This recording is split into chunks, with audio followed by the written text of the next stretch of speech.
KJ, it's time for That's Tough or That's Enough, where we talk about some things and decide whether it's tough or we've had enough of it. Let's start off with the big elephant in the room. Kirby Smart, head coach of the Georgia Bulldogs. Don't know if he's calling a timeout or not yet, but we're still waiting. KJ, do you think Kirby Smart's tough, or have you had enough of him? I'm going to ask a question here, Alex. I'm going to just open with a question. Why would a college football coach run, not jog, not walk, but sprint to an official making a hand gesture if you were just clapping? Why would I, when my team's on the field in the middle of a very important down, why would I run up to a ref and clap? I'll wait for an answer. If Georgia fans have an answer, if anyone has an answer, I'll be here till the cows come home or the fat lady sings. Take your pick. Kirby was not calling a timeout, and I'll just to then double down and lie about it. It was just kind of weird to me. Like, if I'm a player, like, yeah, I'm glad that we didn't get penalized, but man, they gave us our timeout back, and this guy's up here lying about it. I mean, I don't know. That was really tough as a spectator for the game too, not just an Auburn fan, but of course I'm really fired up in the moment. Not just that, but Kirby he makes these little snide remarks here and there through the years, and I know you know what I'm talking about. I do. Being a Bama fan, I've heard him. There's just that thing about him, like you hear the saying, irks the nerves like fingernails on the chalkboard. When I hear Kirby talk, and then when I watch him call a timeout to say that he was clapping, it's really hard for me to not get really, really upset. And I sent you that GIF of him earlier today. I probably made you laugh. I think for that one, based off of his logic from last Saturday, the trending GIF of him running to the ref, I wonder if he was just running to tell the ref something, not to be upset at the ref in that GIF. I don't know.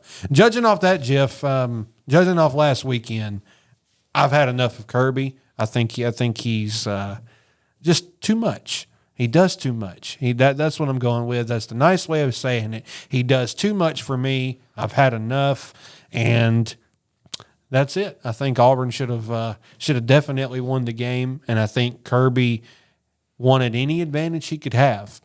How, as a football fan, Alex, else are we supposed to sit there and watch what happened other than to say he just wanted a free timeout? He got a lot of them in that Auburn game. Oh yeah. Not just because it was him, but because the officials had to go to the replay booth every play. We go to the replay booth to review a catch, and somehow K&L gets ejected for targeting. I don't know how we go to the replay for one thing and end up with another thing. I would just like some clarity on that from the SEC officials. And the flag was never thrown before that for targeting. And I can sit here and spend 30, 40 minutes talking about targeting and how it's one of the worst penalties in sports. Amen. I agree that it needs to be called because we're protecting players, but I disagree with how it's called. It's so inconsistent and so opinionated. One thing's targeting in one game, and the next game it's not targeting in the other game. I look at the Auburn game where it was in the third quarter, your dad was showing me earlier this week, where the receiver is going down with the football, and Georgia's player comes in leading with his helmet, leaves his feet, and goes into the neck of the Auburn player. Wasn't called. And by definition, that's all 4 quotas for targeting in one play. Yes. There you have it. And then against Missouri, Jam Miller, the safety comes in, leads with his helmet. It looks like, to me at least, now people are saying he led with his shoulder, but to me it looked like he was leading with his helmet and hits Jam Miller in the helmet, and he's out with a concussion and maybe out this weekend. And then I have the previous week against Vanderbilt, the week before Vanderbilt's game, where James Smith is ejected for targeting on a play that's made almost every down where he's coming to just tackle a player. He's ejected for targeting and misses the first half of the Vanderbilt game. It's so opinionated when it's called. And Kirby Smart feels like he gets the benefit of the doubt, not only on targeting plays, but just like every game. It's almost like the Nick Saban treatment. Being a Bama fan, I know what it's kind of like. what did it for me over the top was that the refs gave him back the timeout. That's not a Kirby Smart thing when it comes to giving him back the timeout. That's the official's mistake. I know. That's what really blew my mind is that not only did he get away with it, but we're giving him the timeout back. I mean, this is why Kirby is doing these things, because he knows you're going to adhere to him. It's just hard for me to watch what happened and not think that certain coaches don't spend a little more to pick officials, if you know what I'm getting at. And we haven't got any clarity from the SEC officiating office of that game, really. There has been an explanation, an apology, anything to any sort of fan base or team or nothing. It's been silent. And I want you to think about if the tables were turned, if Hugh Freeze had made a mistake and called out the referees, or Kirby Smart had called out the referees, he'd be fined. He'd be in deep trouble with the SEC officials' office, and he'd had to apologize and explain himself. But the SEC officials can make mistakes left and right, cost teams football games, even though I disagree a little bit on that regard, but they still cost points and downs and distances, and not have to be held accountable. I hate it. As officials in college football, not only in the SEC, there's no accountability. I think the ACC has done the best job with this when it comes to you watch a football game, even though it's on the CW, you can hear the officials talking to the guys in the replay booth about what's being called. You can hear, oh, yeah, I see this there, this is why I'm making that call. The SEC, you have no clue. It's just, well, we reviewed the play. Kayin Lee's ejected for targeting. Where was the targeting? You didn't even go to review for it. Can we get an explanation? No. We're just going to the next play. That's the biggest gripe I have with SEC officiating and officiating as a whole in college football is a lack of clarity on things and a lack of accountability for the people that make the calls. Yeah, no question. I know I got a little bit of a tangent there and it was a little bit of focus on Kirby Smart, and I think he's tough, but I've had enough of some of the antics he's been doing. Yeah, and what you allow will continue. So when the refs are doing things like that, you can expect coaches to push the limits and push the boundaries. No doubt about that. Going on to our next tougher enough point, and Alex, I really spent some time on this one thinking about what I read, and it's something to think about. Want you to consider this. Baker Mayfield, quarterback for the Buccaneers, 5-1. His former team, the Browns, 1-5. Daniel Jones, former quarterback for the New York Giants, his 5-1. His former team, the Giants and the Big Apple, 2-4. Sam Darnold, 4-2. The Jets are currently 0-6. Alex, I'll let you start with this one. Do NFL teams give up on quarterbacks too soon sometimes? Have you seen enough of this, or is it still tough to bring a guy home slowly and then just blame him when things go bad? I've had enough of teams giving up on quarterbacks and blaming them after even one season. I look at Josh Rosen in Arizona, where he's drafted in the first round one year, and he has a pretty poor year his rookie season, and they draft Kyler Murray first overall the next year, and Josh Rosen's out of the league in, what was it, maybe 2 years? You ruined his career. Now, he didn't help himself with some of the posts he made on social media and comments he made. But teams give up on players way too soon because they see the next shiny object, and they're like, oh, that's my guy, got to go get him. Baker Mayfield, the Browns have been a dumpster fire for decades. Being able to leave that team has helped him out a lot. Baker Mayfield was able to leave the Browns and become a better player because it was such a toxic environment to play in. He had no help on that team, and going to play for Sean McVay when he did in those last few games of the season, I think gave Baker Mayfield a lot more confidence when he went to Tampa Bay to lead that team. And he realizes Tampa Bay is his team, and he has weapons around him. And I get it. Some of the players are injured. Chris Godwin has his injuries. Mike Evans has had some injuries. And Emeka Egbuka is down with an injury right now. His offensive line has been shuffled left and right. But he has a play caller that trusts him.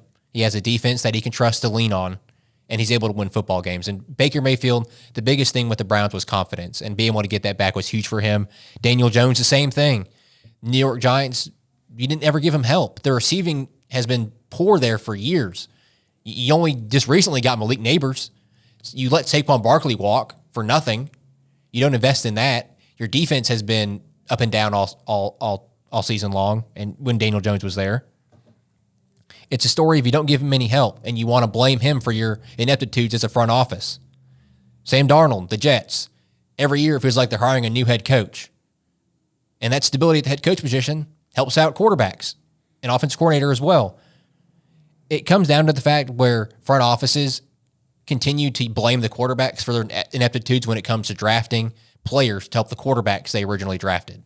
Baker Mayfield didn't get it. Daniel Jones didn't get it. Sam Darnold didn't get it when he was at the Jets.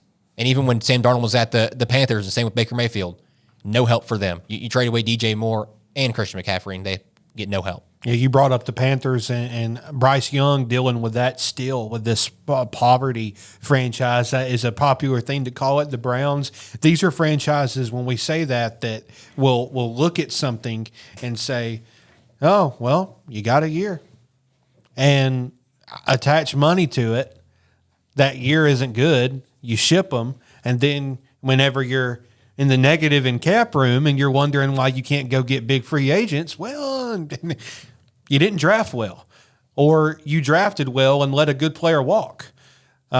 When you're doing those two things, you're not going to win as a small market team. I've said this before, all sports, you cannot rely on big name, big splash free agency. You got to win that draft. You got to go find your guys that fit your scheme. You got to develop them. Development is still important, even in an NFL offense. I mean, look at how the Patriots sustained their dynasty. We talked about route running earlier. The Patriots were notorious for drafting receivers who may not be the biggest, may not be the most athletic, but they're going to get open.